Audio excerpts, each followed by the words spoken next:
Madame, Monsieur, bonsoir et merci d'être sur Télé Africa, Ligne de Mire, une émission de débat consacrée ce soir entièrement à l'actualité relative à cette conférence de presse qui sera donc animée par le Premier ministre, chef du gouvernement, Rose Christiane Osuka, qui va donc revenir sur les mesures restrictives prises par le gouvernement. Ce sera donc la phase 2 de l'allègement de ces mesures restrictives, alors que la situation semble être maîtrisée au Gabon au regard de la situation globale liée à la pandémie de Covid-19. Je vous donne rapidement quelques chiffres. Situation globale donc, tests réalisés plus de 206 000, cas testés positifs 8 869, cas actifs 420, cas guéris 8 395, non 8 395 c'est bien ça, et décès 54. En tout cas, la tendance est baissière au Gabon. Le gouvernement qui souhaite donc alléger ces mesures restrictives pour apporter des éléments de réponse face à cette opinion qui pense qu'au regard de la tendance baissière, eh bien, le gouvernement devrait simplement déconfiner entièrement le pays. Pour évoquer cette actualité, je suis avec Fridolin Vemessin, il est le secrétaire général du syndicat de l'éducation nationale. Je reçois également sur le plateau de Ligne de Mire Jonathan Tuntum-Ngom, ancien ministre de la République. Il est universitaire, spécialiste des questions de géopolitique et de géostratégie. Il y a également sur le plateau Pascal Koulou, acteur politique, président du BDP, le Bloc démocratique populaire. Messieurs, bonsoir. Bonsoir. Merci à tous les trois d'être autour de la table pour que nous débattions une fois de plus sur cette actualité relative donc à la pandémie de Covid-19, mais surtout à cette phase 2 annoncée, donc phase 2 relative à l'allègement des mesures restrictives prises par le gouvernement. Le Premier ministre chef du gouvernement, Rose Christiane Osuka Oponda, qui va donc animer une importante conférence de presse attendue par l'ensemble de la population, évidemment par rapport à l'allègement de ces mesures restrictives.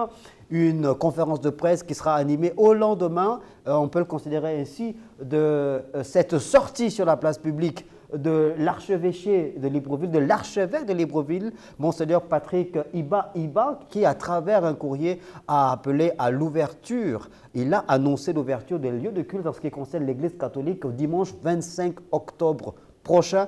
C'est-à-dire qu'avec ou sans l'aval du gouvernement de la République, l'Église catholique a déjà donné sa voix. L'archevêque a tracé donc le chemin. Les églises vont rouvrir avec ou sans l'accord du gouvernement le dimanche 25 octobre prochain. Monsieur Jonathan Tuntum-Ngom, sommes-nous là devant un bras de fer aujourd'hui entre l'Église et le gouvernement, sachant qu'avant la sortie officielle de l'Église catholique, il y a ce collectif des églises de réveil et pentecôtistes qui avait également annoncé la réouverture de leur lieu de culte. Est-ce qu'on est là face à un bras de fer aujourd'hui entre le gouvernement de la République et les confessions religieuses?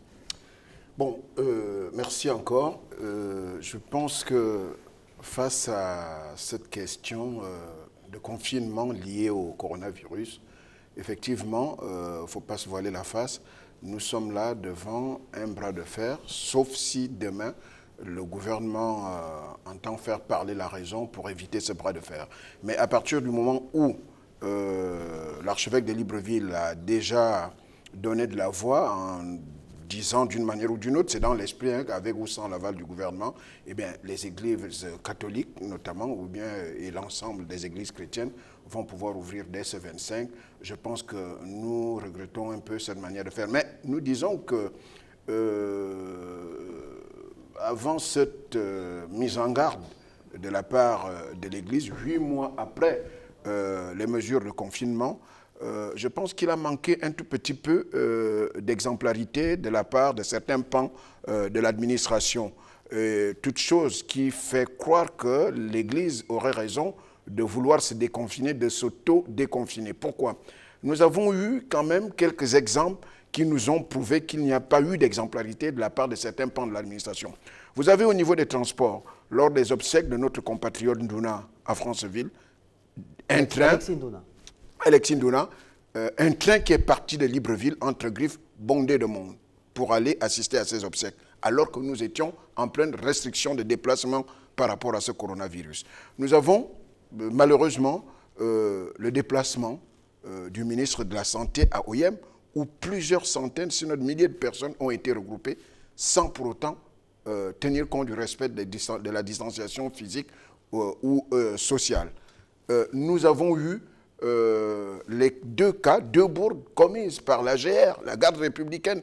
D'abord, l'affichage des résultats du dernier concours subi par les jeunes pour entrer à la GR, mais alors qu'il y avait d'autres canaux pour rendre ces résultats publics, mais la GR a affiché publiquement ces résultats, regroupant donc des milliers de jeunes à l'école pilote, toute chose qui les a exposés à la contamination au coronavirus. Dieu merci, peut-être qu'il n'y en a pas eu trop de cas de contamination. Mais la même GR, récemment lors de la fête Saint-Michel, s'est montrée en liesse populaire, exposant même le commandant en chef en le balançant sans aucune mesure barrière à respecter. Alors, à partir de ces exemples, vous avez même le Parti démocratique gabonais qui organise des activités à travers le pays, même si on les voit avec des masques, mais on est quand même face à des restrictions où on a interdit un certain nombre de personnes à des manifestations publiques. Donc, un certain nombre d'exemples comme ça qui n'ont pas fait preuve, qui n'ont pas fait montre d'exemplarité de la part de certains par l'administration, oui, fait donc douter, attendez, fait donc douter une partie... Sans qu'il y ait un impact dévastateur sur la situation globale par rapport à la contamination. Fait donc douter un certain nombre de pans.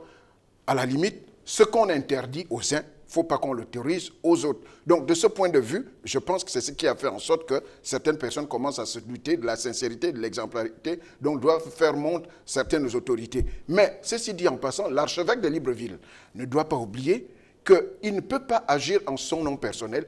Il est d'abord, au sens des relations internationales du terme, le Vatican est un État.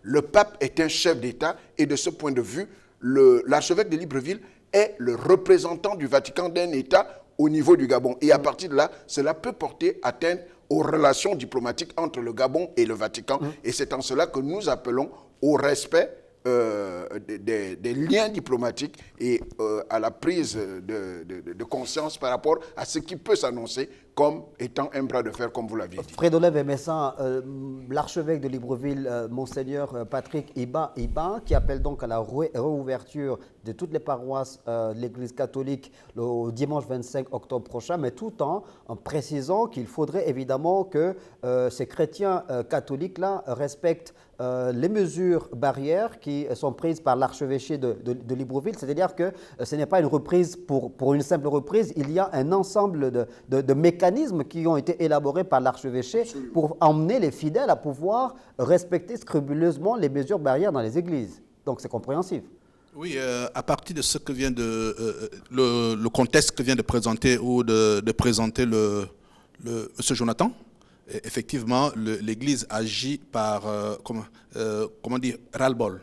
Parce qu'au regard des faits qui se sont succédés à la tête de l'État, l'Église, qui est un lieu sacré, peut se poser des questions. Parce qu'à la tête de cette Église-là, nous avons des personnes responsables qui ont de la voix, qui sont capables de parler à leurs ouailles et à leurs fidèles, c'est encore plus... Bon, à leurs fidèles et leur permettre d'adopter des comportements responsables au sein des églises. Et aujourd'hui, si l'Église catholique monte au créneau, c'est avec raison. Parce que, vu l'entêtement du gouvernement, parce qu'à partir des cas cités, nous avons l'exemple des marchés, qui effectivement, pour la plupart, sont des endroits qui sont dans des endroits clos. De forte concentration. Et de forte concentration. Parce que nous prenons le cas du marché de Montbrouin, il est clos. Nous prenons le marché d'Nkembo, il est clos. Le marché de Lalala, il est clos. Or, les églises sont des endroits qui sont des endroits clos, mais bien aérés. Et qui peuvent effectivement recevoir des personnes en respectant, dans le respect des mesures de distinction physique. Donc, les églises, lorsqu'ils appellent à leurs fidèles à reprendre effectivement les cultes, ils ont pris des dispositions pour aller dans le sens souhaité par le gouvernement. Parce que ce n'est pas un défi qu'ils lancent au gouvernement. Ils se disent, mais nous devons nous entraider, parce que notre rôle, le rôle de l'Église, quel est le rôle de l'Église? Le rôle de l'Église, c'est effectivement d'aider l'État à participer à la gestion de la cité, par l'éducation, de par la conscientisation des populations. Donc, je pense qu'on ne doit pas voir l'adhésion de l'Église comme étant un défi ou un système bras de fer qu'il cherche à avoir avec le gouvernement. Alors, Pascal Koulou, on sait évidemment que l'Église est assujettie au respect des principales articulations, du moins pour ce qui est de l'Église catholique, au respect des principales articulations de son calendrier liturgique. Il y a des périodes importantes au cours de l'année liturgique. Il y a évidemment des messes qui sont célébrées, mais au-delà de cet aspect lié à la liturgie, il y a que les églises, que ce soit les églises catholiques, protestantes ou les églises de Reveil, ont également des charges. Il y a une organisation sociale aussi au sein de ces églises-là et beaucoup ont de plus en plus de mal à fonctionner. Donc, est-ce que vous comprenez justement cette nécessité pour les hommes de Dieu de retrouver justement le chemin de l'Église, de rouvrir les lieux de culte? Autant je suis d'avis qu'il faut permettre qu'il y ait une sorte d'assouplissement qui soit opéré pour permettre à toutes les structures sociales de pratiquer leurs activités au mieux de leurs intérêts, au maximum de leur capacité, autant il faut tout de même se garder par rapport à la posture prise par les responsables des différentes communautés chrétiennes. Parce qu'il y a un risque important qu'il va falloir tout de même souligner. Lequel? Je crois que M. Jonathan Toutoum tantôt disait en ce qui concerne l'Église catholique de manière particulière qu'il y a une obligation de réserve du fait qu'il y a quand même un lien diplomatique entre le Saint-Siège, donc l'État du Vatican, et l'État gabonais. Je crois que M. l'archevêché de Libreville est d'abord avant tout le représentant de cet État. Et ensuite, il y a donc ces autres missions liturgiques auxquelles vous faites État et l'ensemble des initiatives qui découlent de ces mesures liturgiques. Lorsque l'on regarde aujourd'hui, j'allais dire la sphère d'application de l'Église, de manière générale, les rassemblements dans les lieux de culte sont certes très importants, mais le fait qu'il n'y ait pas de rassemblement ne limite en rien la possibilité de maintenir cette dynamique de communion qui est entre les responsables, donc les différents prêtres et les fidèles, de un. De deux, dire, comme ils l'ont dit, qu'avec ou sans la cour de l'État, ils vont ouvrir leur église, me semble un peu trop s'avancer parce qu'il y a une obligation de respect des principes. Ce n'est pas clairement dit de cette façon dans le courrier. Ça, c'est l'interprétation que nous faisons. Oui, puisque l'archevêque, dans son courrier, appelle à l'ouverture des paroisses le 25 octobre. Oui, mais appeler à l'ouverture des paroisses le 25 octobre suppose que tant que l'État, et nous espérons demain que le Premier ministre reprécisera la situation, tant que le gouvernement de la République n'a pas donner quitus pour qu'une telle initiative se prenne, il faut se garder de tel type d'annonce. Pourquoi? Parce que c'est le gouvernement qui donne l'autorisation aux églises d'exister. Vous ne pouvez pas exister dans un pays si le gouvernement de cet État, de ce pays, ne vous en donne pas l'autorisation. Or, lorsque le gouvernement prend une mesure de prudence, parce que nous faisons face à une situation de crise sanitaire aiguë, dont les répercussions aujourd'hui en Europe, nous constatons que la tendance est à la hausse et qu'il y a beaucoup de risques sur le plan économique, sur le plan de vie. Il faut donc avoir un profil qui vise plutôt à solliciter du gouvernement des mesures d'assouplissement que de s'avancer sur la place publique, laissant penser qu'il y a effectivement un bras de fer. C'est vous, homme de médias, qui avez titré en disant qu'il y aurait un bras de fer entre le gouvernement et les églises. Je dis, il faut que les responsables d'église fassent attention parce que leur posture est une posture de défiance citoyenne. Je vais simplement rappeler le principe de fond qui est celui de l'église, c'est-à-dire il y a une nette séparation entre l'église et l'État. Le cas de la lutte contre une crise sanitaire est du domaine régalien de l'État et c'est l'État qui répond même de la vie des prêtres qui aujourd'hui semblent se défier de la gestion de la cité sous la responsabilité citoyenne de l'État. Je suis d'avis qu'il faut que les églises s'ouvrent, mais il faut que les églises s'ouvrent en respectant scrupuleusement le protocole de prudence sanitaire établi par le gouvernement de la République. Jonathan, je vais poser une question, Jonathan, excusez-moi de vous couper. Est-ce que vous avez un nouveau Pascal Koulou face à vous? Il y a une semaine, il tenait des propos qui sont aux antipodes de ce qu'il est en train de développer aujourd'hui. Vous considérez quoi? C'est un rétropédalage ou bien il y a une évolution en une semaine de sa posture par rapport à cette situation? Non, je considère que la réflexion est par essence dynamique et je pense qu'au regard de l'appréciation que Pascal a fait de certains éléments, sa réflexion a beaucoup évolué, tout comme la mienne a évolué. Je pense que le raisonnement qu'il tient, c'est le raisonnement que je tenais la semaine dernière. Mais ceci dit, Pascal et moi, nous n'avions pas dit qu'il ne fallait pas ouvrir les lieux de culte. Nous avions dit qu'au regard de l'évolution de la situation, le virus semble moins virulent en Afrique aujourd'hui, à cause d'un certain nombre de conditions. Nous avons reconnu que la situation semble maîtrisée au niveau du Gabon au regard des chiffres qui nous sont communiqués par les instances compétentes en la matière, par notamment le ministère de la Santé. Mais nous avions souhaité qu'il y ait une révisitation de certaines mesures, notamment la question du couvre-feu. Ce couvre-feu que nous avions dénoncé, qui ne semble concerner que les automobilistes. Premièrement. Et deuxièmement, nous avions pensé qu'il fallait ouvrir les églises parce que la dangerosité au niveau des églises ne nous paraît pas plus élevée qu'au niveau de certains espaces publics, notamment les espaces commerciaux et notamment les marchés. Nous avons donc demandé... Venons-en justement à... on va dire l'essentiel, sinon les mesures les plus importantes prises par le gouvernement depuis le mois de mars dernier, lorsqu'il s'est agi de confiner la population. On est parti comme première étape à un confinement total, ensuite partiel. Il y a eu une phase 1 d'allègement de ces mesures restrictives. Et ce vendredi 16 octobre, lorsque le Premier ministre, Mme Rose Osuka, Christiane Raponda, fera sa conférence de presse, il s'agira pour elle de donner à la population les principaux allègements relatifs donc à ces mesures restrictives. Commençons par le couvre-feu. Alors ce couvre-feu démarre aujourd'hui de 20h à 6h du matin. Est-ce qu'on peut penser que le Premier ministre ou que le gouvernement pourrait soit lever totalement ce couvre-feu ou bien peut-être le prolonger un peu? Oui, Frédéric Vemessa, vous voulez réagir objectivement, sur le couvre-feu. Oui, un bilan doit être fait, un bilan exhaustif. Commençons par le couvre-feu. Oui. On ira étape par étape. Voilà. Parlons du couvre-feu. En fait, le couvre-feu, au regard des informations qui sont données par le COPIL, le couvre-feu ne se justifierait plus. Pourquoi? Parce que d'un côté, les Gabonais ont été plus ou moins disciplinés dans la lutte contre le Covid-19 et on constate également que le couvre-feu qui intervient de 20h à 6h à 6h du matin, 5h du matin, je crois. Bon, à 5h, puisque... À 5h du matin, sera de trop. Pourquoi? Parce que nous allons petit à petit vers la reprise des activités pédagogiques, vers la rentrée des classes. Or, maintenir un couvre-feu de 20h à 5h du matin poserait un problème de gestion, non seulement des flux des élèves avec leurs parents qui vont rentrer.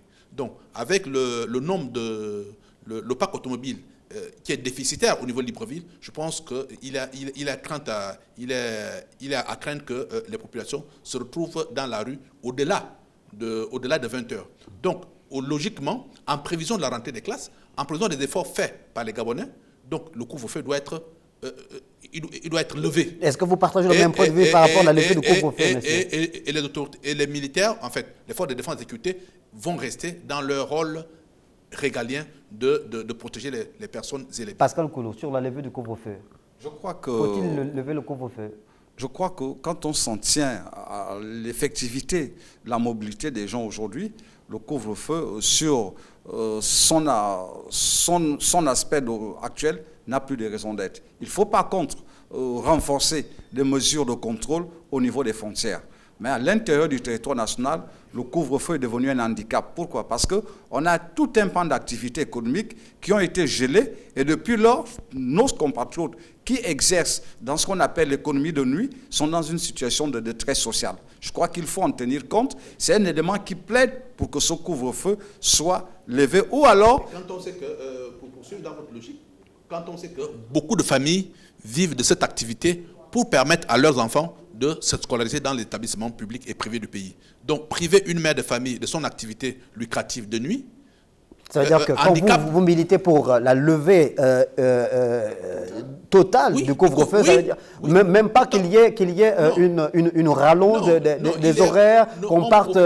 Moi, je suis pour la levée du couvre-feu et permettre à ce que des patrouilles mobiles puissent continuer à circuler pour réguler effectivement, pour vérifier le respect des mesures de distanciation physique. Donc, et des mesures levée du couvre-feu pour vous, parce que vous avez une idée par rapport à l'importance de la relance d'une activité économique de nuit. Donc ça veut dire que c'est la réouverture des clubs, donc des boîtes de nuit, des snacks. Pas forcément des boîtes de nuit. Pas forcément des boîtes de nuit. Non, l'État à ce niveau-là peut faire... Des restaurants évidemment. Oui, mais ils doivent fonctionner. Moi, ce que je veux dire, il y a un élément beaucoup plus pratique auquel il va falloir adhérer. C'est-à-dire que la reprise, la rentrée scolaire, dans quelques semaines, ouvre une autre activité qui se fait, c'est-à-dire tous les prépas, certains établissements supérieurs commencent des cours au-delà de 17h30, 18h. Bon, en principe, l'heure de clôture de ces cours, c'est entre 21h et 22h. Bon, voyez-vous, en compressant les gens, on aura des difficultés à ce que ces enseignements soient donnés de manière sereine et à ce que les gens dispensent également leur emploi du temps au regard de la fluidité qui doivent être la leur. Parce qu'aujourd'hui, la difficulté à laquelle ils sont confrontés, tous ceux qui n'ont pas la chance d'avoir un véhicule à Libreville, c'est la surenchère au niveau des trajets que pratiquent les chauffeurs de taxi. Bon, imaginez la même chose lorsque l'école va reprendre. Vous avez des classes qui démarrent des cours à 17h30 pour finir à 21h.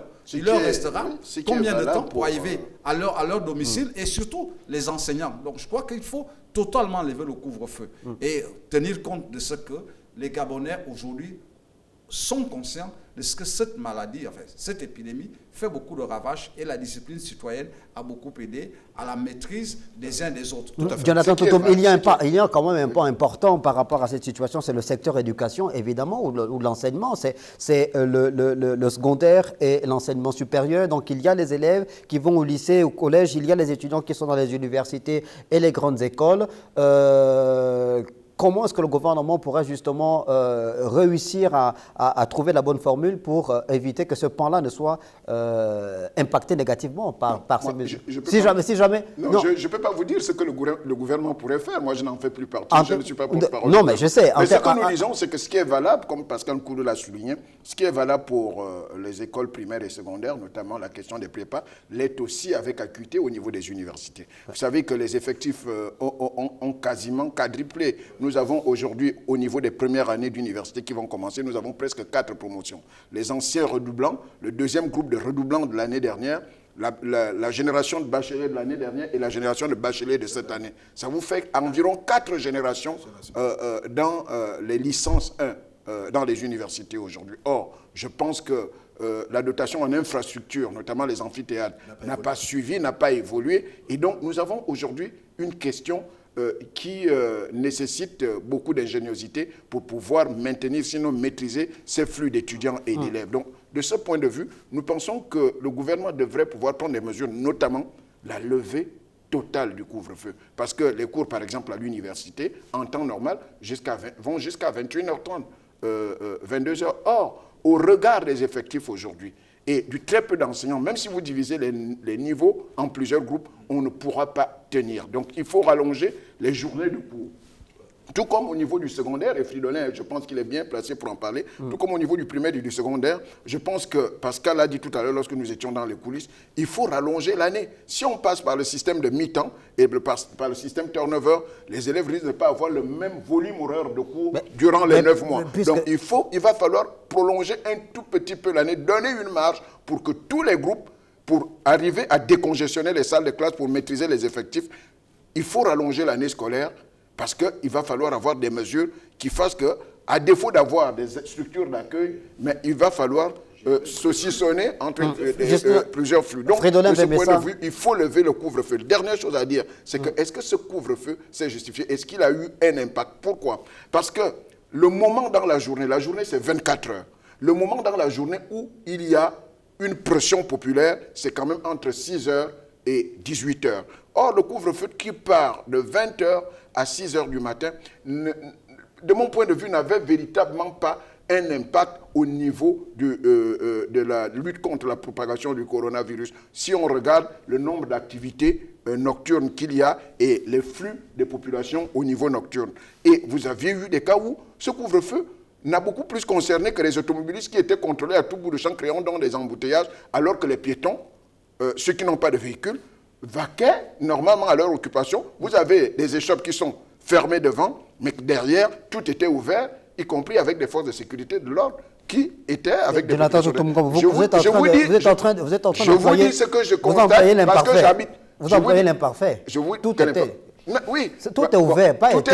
C'est ouvert. Tout est ouvert. Tout est ouvert. Donc, je pense qu'aujourd'hui, avec toutes les contraintes liées à la scolarisation, liées aux activités économiques de nuit qui doivent reprendre, je pense qu'il n'y a plus de raison que ce couvre-feu qui a eu très peu d'impact soit maintenu. Fridolin Vemessa, on sait que lorsqu'il s'est agi d'organiser le baccalauréat, la session 2019-2020, il y a eu évidemment des travaux de réflexion menés par le ministère de l'Éducation nationale avec le concours imminent des partenaires sociaux. Pour ce qui est de cette reprise des cours, qu'en est-il exactement? On sait que la rentrée administrative aura lieu le 26 octobre, que la reprise des cours effectifs est fixée au 9 novembre. Ouais. Qu'en est-il exactement? Est-ce que le ministère de l'Éducation nationale et les partenaires sociaux du ministère de l'Éducation nationale se sont réunis une fois de plus pour essayer de proposer un calendrier scolaire adapté à cette crise sanitaire? Pour répondre à votre question, il faut dire que nous avons l'habitude de nous rencontrer avec le ministre. Mais après l'organisation des examens du baccalauréat, nous ne sommes pas encore assis avec d'autres ministres pour entrevoir effectivement la reprise des cours.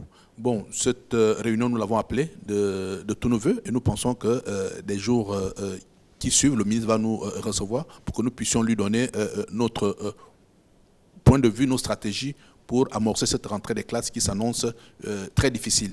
Très difficile parce que dans le contexte Covid, au regard des effectifs que nous allons avoir, avec l'arrivée d'un très grand nombre d'élèves en classe de 6e, avec l'insuffisance de structures d'accueil, avec le déficit en enseignants. Donc il faut entrevoir des stratégies qui nous permettent d'avoir moins de difficultés à l'amorce de l'année scolaire. Donc, et je pense que, comme l'a dit Jonathan, nous sommes obligés, même en anticipant, d'aller vers le double flux et en évitant que nos classes soient surchargées. Je pense objectivement que nous ne pouvons pas tenir avec le système de un élève par table banc. Ce n'est pas possible. Et là, il faut quadrupler les structures d'accueil. Donc, aller avec 2 élèves par table banc sous l'impératif du port de masque et les mesures barrières, distanciation, gel, lavage des mains, je crois que ça peut tenir avec le rôle de personnel d'appui, les surveillants, les psychologues, les conseillers d'orientation qui vont appuyer le corps enseignant dans la prise en charge des élèves qui vont arriver à l'école. Donc, j'avoue que ce sera difficile, mais il faut l'implication et des parents et de tout le monde pour essayer de conscientiser nos enfants qui vont arriver à l'école, parce que la vie à l'école ne sera plus une vie aisée. Quand vous parlez de système double flux, ça veut dire que quoi? C'est le turnover, c'est ça? Ce sera la mi-temps. Pour permettre à tous les Gabonais d'apprécier, ce sera la mi-temps. C'est-à-dire un groupe travaillera de 7h30 à 13h, un autre groupe prendra de 14h à 18h. Donc, et c'est là où on en vient au couvre-feu. Parce que lorsque au secondaire, les cours vont se terminer à 18h ou au primaire à 17h, donc il est impossible de penser qu'un couvre-feu pourrait être maintenu à 20h. Quand on sait qu'à partir de 18h, la pression s'exerce sur Libreville au niveau des transports en commun. Mais le gouvernement peut bien repousser l'horaire du début du couvre-feu à 22h, par exemple. Mais justement, pourquoi voulez-vous absolument qu'il y ait une levée totale du couvre-feu? À quoi sert le couvre-feu actuellement? À quoi il sert? À sédentariser les populations. Mais justement, aujourd'hui, nous disons que la vie économique doit reprendre en dépit du couvre-feu. Parce que 8 mois après... C'est l'homme qui transporte le virus. Mais 8 mois après, nous avons fait le bilan.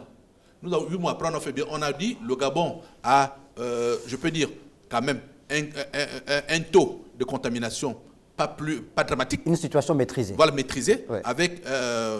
on regrette quand même 54 morts. On le regrette parce qu'avec au regard de la population.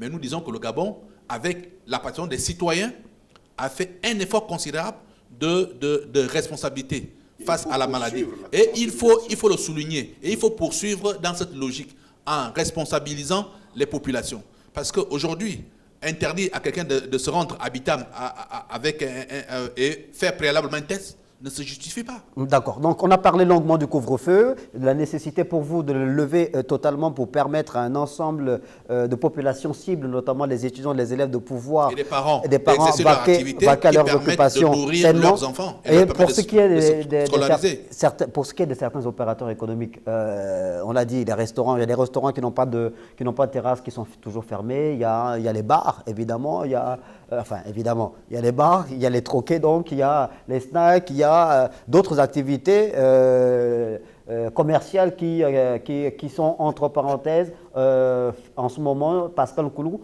est-ce que vous pensez que le gouvernement pourrait là aussi, par rapport à l'allègement de ces mesures restrictives, prendre la décision, par exemple, de rouvrir les commerces, les motels, les bars, pour une certaine durée dans la journée?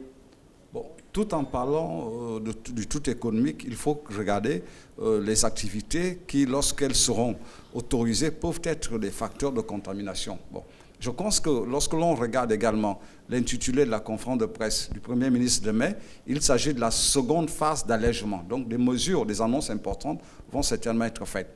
Par contre, dans votre interrogation, il faut s'en tenir à l'essentiel.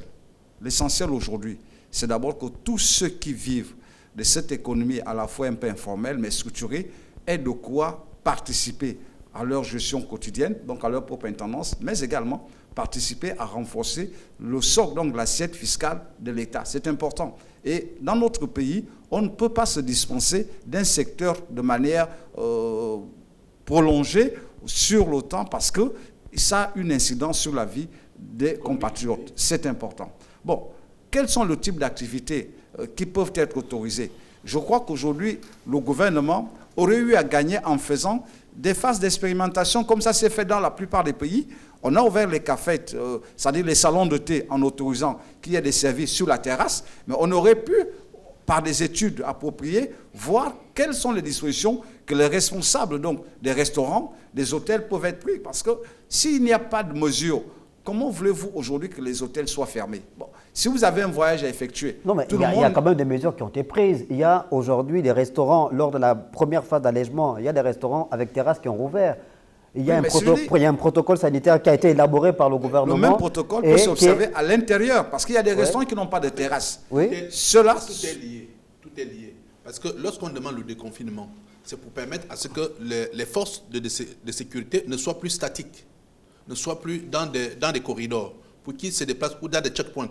Il faudrait que les forces d'autorité continuent dans leur patrouille mobile pour réguler la vie la nuit. Parce que lorsqu'on autorise à un bar d'ouvrir, à une femme de préparer son poisson devant son domicile, mais les forces de police ou de gendarmerie qui passent par là, mais rappellent à la dame que, attention, le coronavirus est là et il faut respecter les mesures barrières, le sensibiliser, continuer à sensibiliser, et les patrouilles vont servir. Ce sont des patrouilles dissuasives. Ça veut dire qu'on a vu... Effectivement. On a vu qu'il y a des mesures, sans vous couper, qui ont été prises. Par exemple, aujourd'hui en France, on est dans la seconde phase il y a un reconfinement. Évidemment, vous avez tous écouté cette communication du président de la République française, Emmanuel Macron, qui a mis en relief un ensemble de mesures restrictives à nouveau pour emmener les populations françaises et la France tout entière à pouvoir lutter efficacement contre la propagation du virus. Pour ce qui est, par exemple, des troquets au Gabon, des bars, etc., est-ce que vous pensez que le gouvernement peut aller jusqu'à limiter le nombre de clients dans les bars? C'est-à-dire, vous ouvrez votre bar, mais il faut qu'il y ait la présence de 5 personnes seulement dans le bar. On pense que le gérant du bar, c'est un footiste. On pense que le gérant du bar n'est pas responsable. Non, on ne pense pas. C'est des choses que l'on vit au quotidien. On est tous Gabonais. On est tous Gabonais. Oui, on connaît comment ça se passe. Lorsqu'on dit un gérant de bar. On connaît comment ça se passe dans les bars. Oui, lorsqu'on dit un gérant de bar que vous ouvrez, vous devez aménager des tables qui doivent avoir 2 personnes, 2 clients ou 3 clients. Oui. Mais le gérant est obligé, pour pérenniser son activité, pour ne pas se faire infliger une amende, est obligé de respecter les instructions du ministre. Fridolin Vermessa, vous connaissez Fridolin, attendez, s'il vous plaît. On a l'impression que les bars tournent à plein temps. Non. Les bars sont tenus en fonction des catégorisations. Il y a des établissements Pascal, je vais vous poser une question. Vous connaissez le nombre exact de bars qu'il y a à Cocody? par exemple. Je prends juste un quartier, Cocotier. Est-ce que vous avez une idée? On n'en a pas fait l'inventaire, mais... Non, je pense mais si vous avez une idée. On connaît les quartiers populaires de Libreville. On connaît les quartiers où il y a un nombre important de bars dans les quartiers populaires. Le problème, ce n'est pas le nombre de bars. Le problème, c'est que déjà, il y a une disposition qui fait en sorte qu'il y a des patrouilles de police qui contrôlent les établissements en fonction de leur catégorie. Et systématiquement, dans tous les responsables des bars savent qu'au-delà de 22 heures, en fonction de sa catégorie, ils vont vous demander de sortir parce que lorsqu'ils sont pris, les amendes qu'ils payaient déjà avant le coronavirus sont des amendes importantes. Donc, il y a déjà de la discipline. Oui. Et ensuite, je ne pense pas que... Il y a de la discipline. Mais c'est une piste. C'est une piste, mais c'est une piste qui n'est pas... Elle existe déjà. Il y a des établissements qui n'ouvrent pas au-delà de 22 heures. Oui. Certains restaurants, certains bars. Bon, maintenant, ça veut dire que le contrôle peut être beaucoup plus rapide si l'on associe à la réflexion les différents responsables d'établissements. Le problème, c'est que des mesures sont souvent prises sans qu'il y ait une participation de ceux qui sont censés pouvoir les respecter et le faire respecter par leurs clients au quotidien. Aujourd'hui, il n'y a pas un seul établissement de commerce à Libreville où vous allez rentrer si vous n'avez pas votre bavette. Il n'y a pas un seul établissement qui va vous permettre de poser vos mots au comptoir. Donc, il y a déjà ce réflexe citoyen en termes de prudence qui existe. Et je crois que quel que soit le bar à Libreville, en fonction de la nature du bar, je dis bien de la catégorie. Il y a une question qui a été posée. Vous ne pouvez pas... Il y a une question, Pascal Okolo, qui a été posée. On a dit, bon, le gouvernement a pris la mesure de fermer les troquets, fermer les bars, les restaurants, etc. Surtout les bars. C'est fermé. Oui. Et puis les gens se demandent, mais Sobraga, toute la boisson que Sobraga vend là, ils vendent ça à qui exactement? Oui, mais attention aussi. Il n'y a pas que des bars. Non, non. Il y a des structures, il y a des grandes centrales d'achat. Je vais le citer, c'est pas la pub, comme Mbolo, comme Super Gros. Ces structures commerciales reçoivent des clients. Écoutez, il n'y a pas que dans le bar où on achète la bière. Vous achetez votre bière. Mais la chaîne, même si Mbolo prend les stocks, mais qui finalement est le dernier utilisateur même des stocks. Mais c'est le client. Allez consommer à la maison. C'est la langue de bois, cette espèce de langue de bois là qui n'est pas bonne. On est tous dans les quartiers populaires, vous savez très bien. On évoque une question, c'est un sujet qui est très important. Vous savez très bien que depuis plusieurs mois, il y a des troquets qui sont ouverts dans les quartiers. Vous le savez, les gens boivent dans les quartiers. Les bars sont fermés dans les allées. Les gens boivent, oui ou non? Mais alors pourquoi vous voulez tourner autour du pot? C'est la vérité, ça. Mais c'est pourquoi il faut alléger, parce qu'il y a ce qu'on appelle... Lorsqu'on se sent... Il y a ce qu'on appelle la clé de l'interdit. Lorsqu'on se sent emprisonné. La clé de l'interdit fait que ce qui est interdit attire beaucoup plus.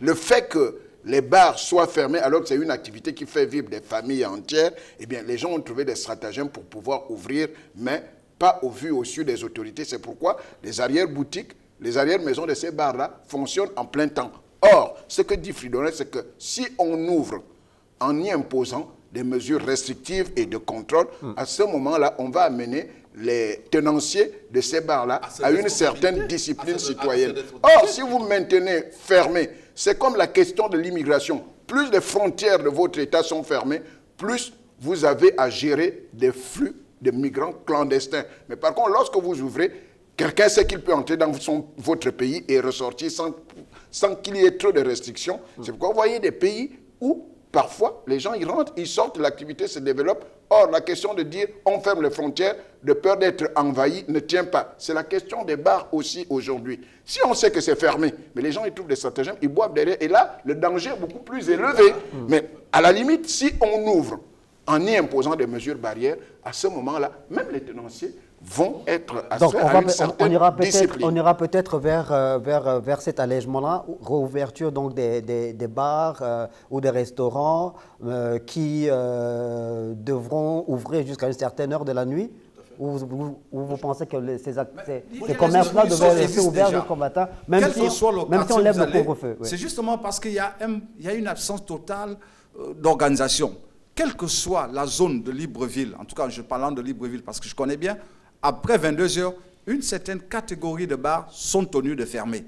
Lorsque les patrouilles de police les trouvent ouverts, il y a des amendes et des saisines qui sont opérées. Donc, cette disposition existe. Il faut certainement trouver le moyen de renforcer le nombre de patrouilles pour que les contrôles soient plus effectifs et aboutissent aux résultats escomptés, c'est-à-dire conduire les gens à plus de prudence. C'est ce qu'il faut faire. Et ensuite, de manière générale, les restaurants ne vont pas au-delà d'1 h du matin.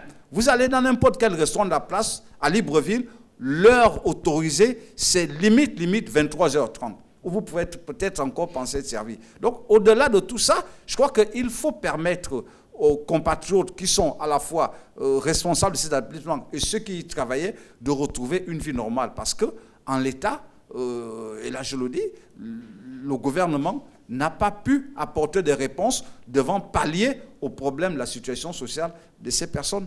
Alors, ça suppose aussi qu'il y a évidemment, il y aura allègement des mesures restrictives puisque c'est le principal objet lors de cette communication du Premier ministre. C'est la phase 2 de l'allègement des mesures restrictives. Ça signifie qu'on est en train d'aller vers un déconfinement total progressif, évidemment, mais on sait que lorsqu'il y a des confinements, il y a aussi le risque que l'épidémie reparte à la hausse. C'est-à-dire que le gouvernement aussi a cette situation. Mais je ne suis pas tout à fait d'accord avec cette lecture-là. Pourquoi vous n'êtes pas d'accord? Partout où on a déconfiné, les cas sont repartis à la hausse. Non, pourquoi les cas sont... Attention, il y a la question de la réalité géographique. Ouais. Même si on ne veut pas le dire, remarquez que lorsque l'épidémie a déclenché en Europe ou partout dans le monde, nous étions en hiver. Pour la plupart des pays en Europe, par exemple, là où l'épidémie a été plus virulente, nous étions en hiver. Et puis, nous avons remarqué qu'à l'approche de l'été ou pendant l'été, cette épidémie s'est atténuée. Et puis, aujourd'hui, nous sommes en automne aujourd'hui. Et puis, en train de rentrer progressivement. Voilà. Et on entre progressivement vers l'hiver. On remarque que l'épidémie est en train de repartir à la hausse. Est-ce que, je me pose la question, je ne suis pas un spécialiste de la santé, est-ce que ce virus n'a rien à voir avec des conditions climatiques, premièrement? Deuxièmement, il y a la question du vécu quotidien des populations. Les populations en Afrique vivent pour la plupart dehors, alors que la plupart du temps en Europe, les gens vivent comprimés. Et certaines études ont été faites que les populations qui vivent librement dehors dans des espaces ouverts, ont moins de risques d'être contaminés. Et troisièmement, il y a la question de l'âge. Vous voyez, là où l'épidémie est beaucoup plus virulente, c'est par exemple dans des structures d'accueil comme des EHPAD, des structures qui accueillent des personnes âgées. Or, en Afrique, nous n'avons pas ces mêmes réalités-là. Donc aujourd'hui, on entre vers l'hiver. Aujourd'hui, les populations jeunes sont repartis à l'école, mais les jeunes qui sont moins concernés, qui sont moins attaqués de manière virulente par ce virus, sont quand même des véhicules de ce virus, mais qui ne sont pas beaucoup attaqués. Et le fait qu'il y ait eu une rentrée scolaire et universitaire dans les pays européens a permis, avec des conditions climatiques qu'on soupçonne, et avec l'enfermement des populations qui vivent, parce qu'on s'approche de l'hiver, ce n'est plus l'été, les populations vivent cloîtrées dans leurs appartements et dans leurs structures d'accueil, l'épidémie est repartie à la hausse, ce qui n'est pas transposable en Afrique. Et où la population, 30-35% de la population est jeune, donc moins attaquée de manière virulente par cette épidémie. Donc voilà un ensemble d'effets conjugués qui font que nous ne sommes pas, le cas de l'Europe ou de l'Asie du Sud-Ouest n'est pas transposable de manière automatique en Afrique. Et je me garde de faire ce genre de comparaison tant les éléments sont divergents. Je voudrais ajouter à ce que M. Jonathan dit. Lorsque l'on parle de la mobilité des populations, il faut s'en tenir là encore aux réalités en fonction des différents espaces géographiques. Les Gabonais sont certes mobiles, mais leur mobilité est contenue. Vous n'avez pas un flux de Gabonais qui vont au Cameroun ou un flux de Camerounais qui rentrent au Gabon. Non, quand vous êtes en Europe, vous avez le phénomène du tourisme qui fait en sorte qu'il y a des brassages massifs des populations qui viennent de divers horizons. De déplacements professionnels. Et ça crée des possibilités de contamination beaucoup plus importantes que ce que nous vivons ici. La preuve, je crois que c'est ce que M. Jonathan dit, nous sommes assez contenus de par notre mobilité régulière.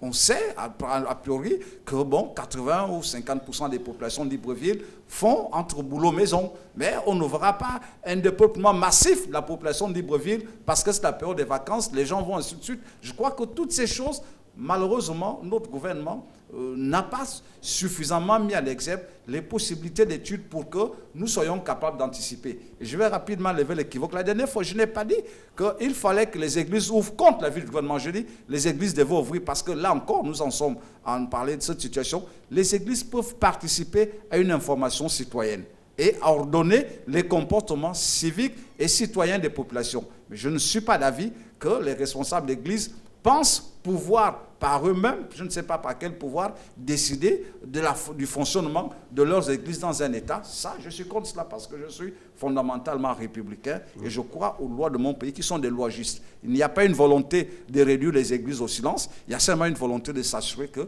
la sécurité sanitaire des populations dépend du gouvernement. Pour l'instant, je le redis encore, ce gouvernement, et j'espère que Mme Osouka demain fera une déclaration qui soit de nature à rassurer les Gabonais parce que son prédécesseur est justement parti, je pense en partie, à cause de la mauvaise gestion qu'il y a eu au cours de cette première situation de crise sanitaire où les Gabonais, de manière générale, ont trouvé que les mesures prises par le gouvernement étaient insuffisantes. On va faire un dernier tour de table avant de mettre un terme à cette émission. Fridolin Vemessa, communication du Premier ministre chef de gouvernement par rapport à la phase 2 des mesures d'allègement restrictives donc liées à la pandémie Covid-19.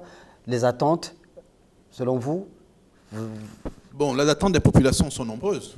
Les attentes des populations peuvent se résumer à la liberté de circuler, parce qu'aujourd'hui, il y a des restrictions au niveau de la circulation entre provinces, une situation interprovinciale. Il y a des demandes à ce sujet-là. Donc nous pensons que, logiquement, le gouvernement devrait permettre à ce que les populations se déplacent comme ils le souhaitent, étant donné que nous enregistrons une tendance baissière. Cela participerait effectivement à la relance de l'activité économique, parce qu'aujourd'hui, les populations, les commerçants ont les difficultés à faire voyager leurs marchandises vers les centres urbains qui sont des centres demandeurs. Donc, il y a un risque. Si on maintient les restrictions actuelles, ben, il y a un risque de crise sanitaire. Parce qu'aujourd'hui, non seulement les coûts de transport ont été multipliés par 2, les coûts des produits alimentaires augmentent également sensiblement. Donc, le gouvernement doit être un gouvernement humaniste à l'écoute de son peuple. Parce qu'aujourd'hui, confiner les gens permettrait à la relance économique d'être... Parce que nous avons une prévision négative en 2020. 2021 également. Donc, moins, je crois, 4% sur la croissance. Donc, le taux de croissance. Donc, on est négatif. Donc, quasiment tous les pays du monde voilà, ont connu donc il faut, un temps soit peu que le Gabon essaye de prendre, d'atténuer les effets aujourd'hui du confinement auprès des populations. Et puis, il y a la réalité liée à l'éducation. Voilà, et il y a la réalité, effectivement, liée à l'éducation, parce qu'aujourd'hui, il ne faut pas oublier que 70% des familles gabonaises sont pauvres. Et ils vivent du petit commerce. Donc, et nous sommes à la veille de la rentrée des classes. Les femmes ne disposent pas, généralement ce sont les femmes qui pourvoient à l'économie familiale. Donc les femmes sont privées d'activité depuis 8 mois déjà. Donc elles veulent soit vendre son poisson, ouvrir son bar. Non, mais les marchés sont ouverts, les commerçantes exercent leur activité, elles sont pas privées. Chacun a un commerce, le commerce est spécifique. Ça dépend des domaines, de quel domaine, dans quel domaine la femme évolue. Toutes les femmes ne vendent pas au marché. La femme, celle-ci préfère faire des beignets devant chez elle, d'autres préfèrent vendre le poisson la nuit, d'autres à son petit bar. Donc, chacun a son activité. Et nous pensons qu'aujourd'hui, des mesures doivent prendre pour que les activités économiques du pays puissent reprendre assez normalement pour permettre à ce que la vie économique reprenne. Et il y a des gens, parce que des restrictions imposées par le couvre-feu empêchent la relance effective de l'économie. Donc, je pense que nous attendons que le gouvernement nous annonce des bonnes choses, notamment en ouvrant la circulation interprovinciale, en faisant tout pour que la circulation à Libreville puisse être une circulation fluide et de pouvoir permettre à ce que le transport puisse revenir à des coûts raisonnables. Donc, il n'y a que la levée du couvre-feu qui peut permettre tout ceci. Jonathan Toutoum-Ngom, est-ce que vous pensez que ce qui est annoncé par certains comme étant un bras de fer entre les confessions religieuses et le gouvernement n'est qu'une tempête dans un verre d'eau? Non, ça pourrait être une tempête dans un verre d'eau à partir du moment où, dès demain, si le Premier ministre et son équipe gouvernementale prennent des mesures qui fassent qu'il n'y ait pas cet affrontement. Mais en ma qualité de géopolitologue, je voudrais attirer l'attention du gouvernement pour dire qu'aucun État au monde n'est venu à bout des confessions religieuses. Nous avons encore des exemples au Congo, en RDC. Nous avons encore des exemples au Mali récemment, parce que ceci dit en passant, c'est quand même la région musulmane, avec le célèbre imam Omar Diko, qui a été... le porte-voix du mouvement M5. du mouvement M5 qui a contribué fortement à 90% au départ du président malien. Donc nous disons qu'il faut éviter qu'il y ait cette confrontation, mais que les confessions religieuses sachent que le Gabon est un État laïque et un État républicain et qu'à partir de ce moment, une confrontation entre les confessions religieuses et le gouvernement n'arrangerait personne et donc chacun doit faire entendre raison et nous pensons que les mesures qui seront prises demain par le Premier ministre et l'ensemble de son gouvernement feraient en sorte qu'on évite cette confrontation. Pascal Koulou, votre mot de fin. Oui, c'est vrai que de plus en plus on entend, surtout au niveau des médias, parler de bras de fer entre jours. Il faut faire attention. Chaque fois que les communautés religieuses, comme le dit M. Jonathan, se sont exprimées, on n'était pas dans un cadre de crise sanitaire, en fait de menace sanitaire aiguë. Il faut faire extrêmement attention parce qu'aujourd'hui, ce ne serait pas sain que des politiques de l'opposition s'engouffrent dans cette brèche pour peut-être penser réexploiter une situation sur le plan politique alors qu'il s'agit... Oui, mais écoutez, M. Fridolin, je vous vois sourire, mais c'est exactement l'attitude qui est à condamner. Un gouvernement de la République prend des mesures, je le dis, même pour la santé des prêtres. Il n'y a pas d'hôpitaux spécifiques aux prêtres. Il y a des hôpitaux pour tous les citoyens, y compris les prêtres. Et la première responsabilité de tout homme, c'est qu'on est citoyen d'un État. On n'est pas citoyen d'une église. Donc notre vie ne dépend pas de la mesure de l'organisation dans les églises, dépend de la capacité de l'État à pouvoir à nos besoins. Lorsque le gouvernement prend une mesure salutaire pour notre santé, nous devons l'examiner. Lorsque nous sommes dans une situation où on considère que, bon, il faut renégocier, posons le problème en disant que les églises sont nécessaires pour assurer la sérénité mentale, psychologique et religieuse des gens, mais les responsables religieux ne peuvent pas urbi orbi décider contre l'avis du gouvernement. On vous a écouté, Pascal Nkoulou, c'était votre conclusion. Merci donc à tous les trois d'être passés sur le plateau de Télé Africa pour que nous débattions sur cette question d'actualité donc liée à cette conférence de presse qui sera animée ce vendredi 16 octobre par le Premier ministre, chef de gouvernement Rose Christian Osuka Raponda, donc au sujet de la phase 2 de l'allègement des mesures restrictives liées à la Covid-19. Merci de nous avoir regardés et bonne suite de programmes sur Télé Africa.